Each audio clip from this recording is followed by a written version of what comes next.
દ્વારા આપણે બાળકોને જુદા જુદા સહેલાઈથી શીખવાડી શકીએ છીએ.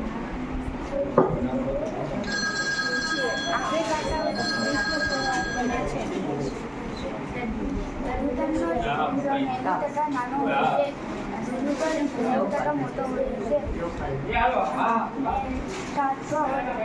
90 છોકરો હોય છે તે 80 પેલાનો માગનો હોય છે. આ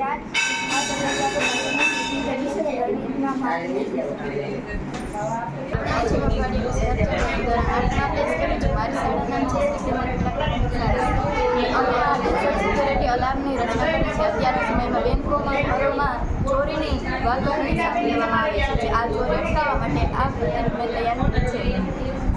અમે આ ટ્રાન્ઝિસ્ટર અને રજિસ્ટરની મદદથી એક સર્કિટ તૈયાર કરેલ છે.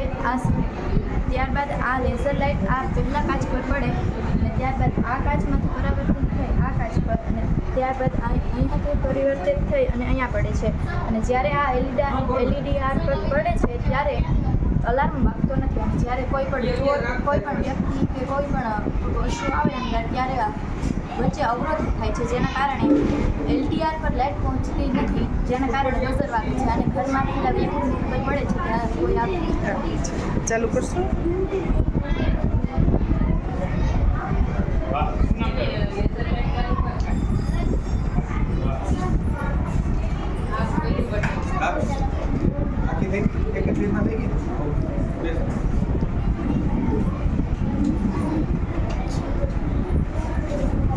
લગાડ દે આમ રે.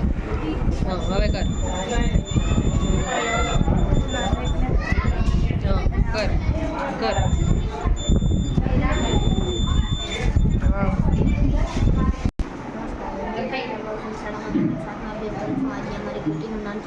આપણે સૌ જાણીએ છીએ કે વિદ્યાર્થીઓને સૌથી વધુ મુશ્કેલી ત્રિપરિમાણીય અને ત્રિપરિમાણીય આકૃતિનું સમજ પડે છે, જેમ કે ચોરસ અને સમકોણ, લંબચોરસ અને લંબઘન, વર્તુળ અને અર્ધવર્તુળ. તો અમારા આ મોડલ દ્વારા આપણે સરળતાથી 3D આકૃતિનું સમજ મેળવીશું. આ ઉપરાંત શિરોબિંદુ, ફલક અને ધાર ગણવામાં પણ આ મોડલ આપણને મદદ કરશે. આ મોડલ આપણને શિરોબિંદુ, ફલક અને ધાર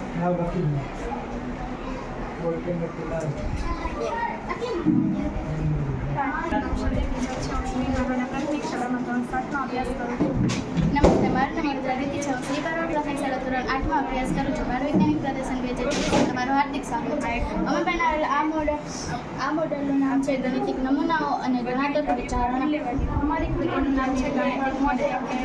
અમે બનાવેલ આ કૃતિનો હેતુ છે કે ગણિત વિષયમાં ભૂમિતિ વિવિધ મોડેલો દ્વારા સ્પષ્ટ રીતે સમજી શકાય છે. લાકડાની શીટ અને પુઠ્ઠા યોગ્ય આકારમાં કટિંગ કરેલા ટુકડાઓને ત્રિકોણની મદદથી જોડવા આમ વિજ્ઞાનની રીતે ગાણિતિકના વિવિધ નમૂના તૈયાર કરી શકાય છે.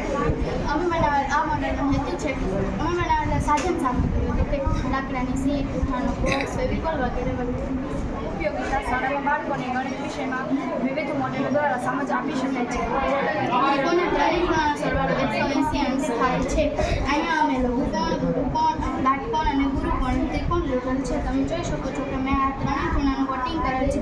આ એક કોણ છે જે 0 થી લઈને 180 અંશનો છે. હવે આ કટિંગને આપણે આમાં રાખશું તો આપણે કોણ 180 અંશનો મળી રહેશે. આપણે લઘુકોણ જો એવી રીતના જ આપણે કાટકોણ જોવાનો છે. એના પર આપણે આ ત્રણેય ખૂણાનું કટિંગ કરેલ છે. એને આપણે આમાં રાખશું તો આપણે કોણ 180 અંશનો મળી રહે છે. એવી જ રીતના આપણે ગુરુકોણ જોવાનું.